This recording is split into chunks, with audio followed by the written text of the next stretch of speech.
I don't know about you, but many people say, I'm going to wait to buy when the market crashes, when the housing market crashes. It's a lot of people's thinking. Now, I'm going to go over with you why I rarely feel that that works here in Silicon Valley. If you don't know me yet, my name's John Jenkins. I'm a realtor with Compass here in Silicon Valley. I've lived here my whole life.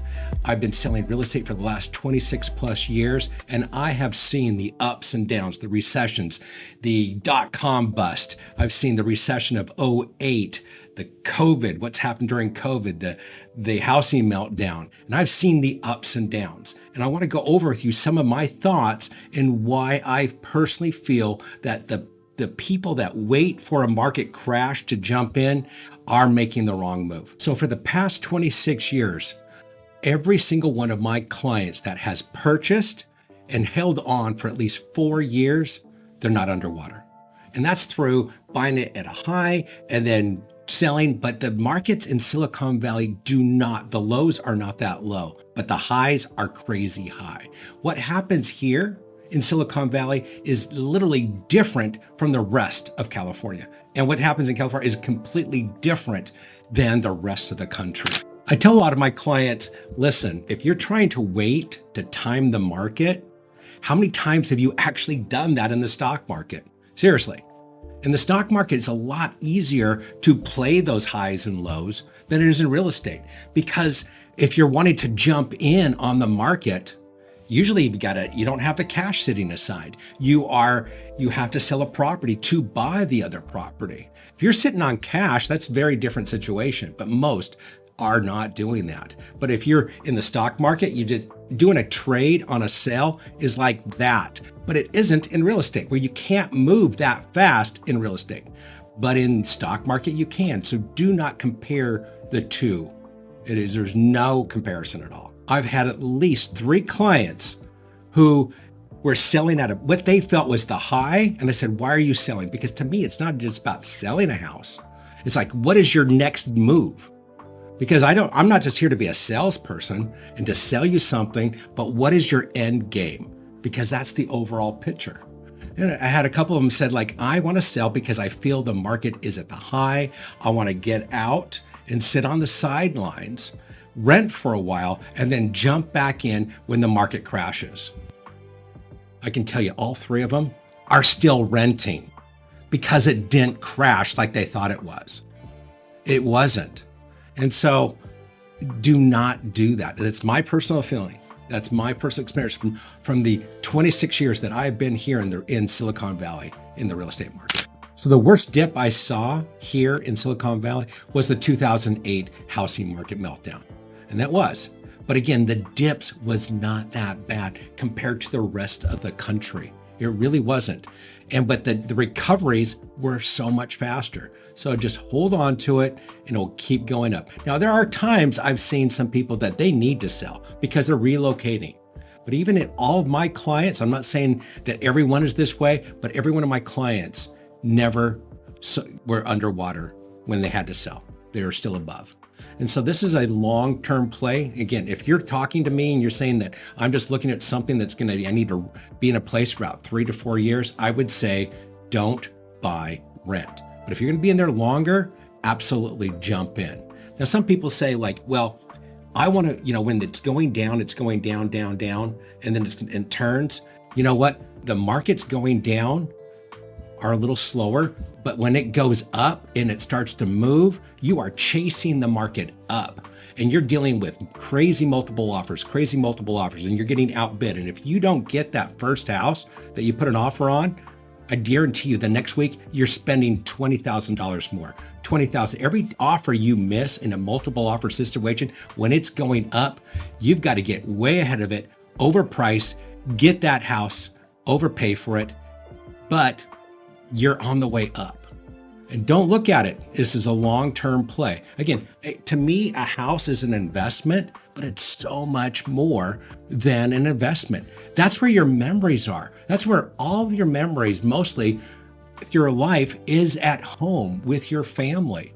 And to me, it's about not beds and baths. It's about looking forward to come home into an oasis and a retreat that you love to make memories with your spouse, your kids, your pets. And so it's so much more than just an investment. And that's how you look at it. So some other things of why Silicon Valley is so uniquely different than the rest of the San Francisco Bay Area and California and the country is that right here, we're geographic where there's like kind of a mountain range or the Santa Cruz Mountains that kind of go all the way up the peninsula. And we're kind of landlocked in here. And there's only so much land. They've already built all the orchards and the farming communities out in the 70s and 80s. There's not really any land left. And so that's what makes it so valuable. The other thing is that this is the Silicon Valley. This is where the computers were developed. This is where hightechs.com, and now we've got AI. So many new jobs, new industries that you didn't even think of are being created, and things that we're not even thinking about right now is going to be new jobs in the future. And everyone gets to think, oh, AI is going to take away our job. No, it's not. They are not. They really are not. And so that's why there's so many more millionaires here in the Bay Area. And again, the people living here, they're not like flippers and they're buying and selling. They're here to stay. And so it's so expensive, but they've got the incomes that keep it up. And so many times I've heard also over the last couple decades is that it cannot sustain. It can't sustain. You know what? It is. If you want to live in the Bay Area and have the great weather, be near the ocean and the beaches and the snow and the weather, it's fantastic. There's no other place like it in California, right here in the Bay Area. And that's what's keeping Silicon Valley prices up.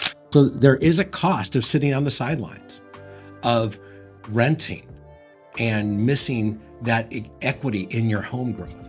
I've got a couple that retired, they downsized and they said they want to rent. And they want to rent. You know what? I literally just got them into a condo this week, and we're closing actually today. And they were renting because they felt like their financial planner was telling them to sell and rent. And you know what? They got tired of renting, even though they could have kept doing this. They had enough money growing in the stock market, which has been doing fantastic. Is you know what? Every year and a half, the landlord said, oh, I want to sell. And so they got tired of having to move the last 5 years to a new property every year and a half. And they're done with that because there's no guarantee that the landlord's going to let you stay there.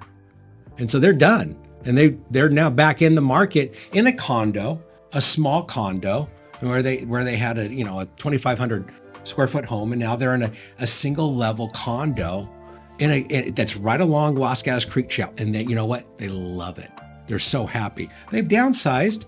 It can fit everything they have. 2-car garage, single level, that is right along the Los Gatos Creek Trail. And they love walking on the Los Gatos Creek Trail. If you've never been in the Los Gatos Creek Trail, it is one of the longest, greatest creek trails. It goes all the way from Lexington to downtown San Jose. It's great. People love that. Some other things I think I might have touched on, but I want to talk about is that if you're trying to, usually when it's a time to sell and you need to sell and to buy, they don't always line up because usually it's a great time to buy or it's a great time to sell, but to do both at the same time doesn't always match up. It doesn't. It really doesn't. So don't worry about that. If you need to sell and to upgrade, do it. Don't try to time it. And if you find that place that you want, jump in on it. Okay? That's what you do. So some of the emotional side that I want to bring up is that it's all about emotion. Okay? Homes are emotional. That's where you build your life, your memories. Everyone goes on trips and vacations, that's nice, but your number one memories are in your home. In your home, that's where your memories are made. That's where your family gatherings are. Sunday night dinners, birthday parties, gatherings, all of that. And you need to be in a place that you love. If it's not an investment and you're trying to time in that stuff, that's great. You might have some investment properties, but it's your home. That's where your memories are made. So some of the objections sometimes that people have is, what if the rates drop? What if the rates drop and I want to wait to buy when the rates drop? You know what? Everyone else is. And when that rate really drops, the prices are going to go like this. And now you're overbidding. And every time you're in a market that's going crazy up and you don't get the house you want, I guarantee you, the next week you're spending 20,000 more, 30,000 more to try to catch the market when it's going crazy up. So one last thing I want to say before I close up again, and I think I've already knocked this horse to death, is that it's your family. This is your family home. This is where your memories.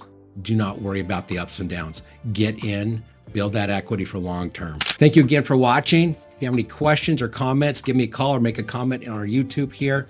If you're thinking of buying or selling, I'd love to be your real estate agent of choice to help you through this process.